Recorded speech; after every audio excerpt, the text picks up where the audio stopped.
వీలైతే లైక్, కుదిరితే కామెంట్ పెట్టండి. ఇలాంటి ఇంట్రెస్టింగ్ బ్రేకింగ్ బిగ్ న్యూస్ మాకు తెలిసిన వెంటనే మీకు తెలియజేస్తాం.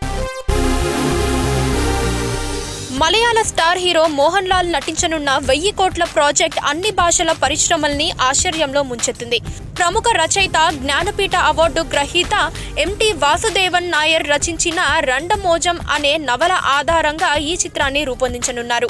ప్రముఖ వ్యాపారవేత్త, ఫిలాంథ్రఫిస్ట్ అయిన డాక్టర్ బిఆర్ శెట్టి ఈ భారీ ప్రాజెక్టును నిర్మించనున్నారు.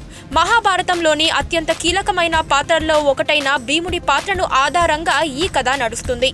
ఇప్పటికే పూర్తి స్క్రిప్ట్ నవల రూపంలో సిద్ధంగా ఉండటం వలన నటీనటుల ఎంపికపై దృష్టి పెట్టారు దర్శక నిర్మాతలు. ప్రపంచ స్థాయి కాస్టింగ్ కంపెనీ ఈ చిత్రం కోసం నటీనటుల్ని ఎంపిక చేస్తోంది. అందులో భాగంగానే ఇందులో కృష్ణుడి పాత్ర కోసం టాలీవుడ్ స్టార్ హీరో మహేష్ బాబును అనుకుంటున్నట్లు సమాచారం. మహేష్ తో పాటే బాలీవుడ్ హీరో హృతిక్ రోషన్ కూడా పరిశీలనలో ఉన్నారట. మరి ఈ ఇద్దరిలో ఎవరిని ఫైనల్ చేస్తారో చూడాలి.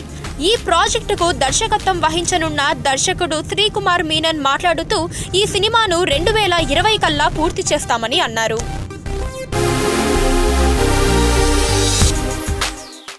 జబర్దస్త్ ఫేమ్ హైపర్ ఆది టాప్ తెలుగు టీవీకి తనపై వచ్చిన రూమర్స్ పై తేల్చి చెప్పిన ఇంటర్వ్యూ కోసం ఇక్కడ క్లిక్ చేయండి.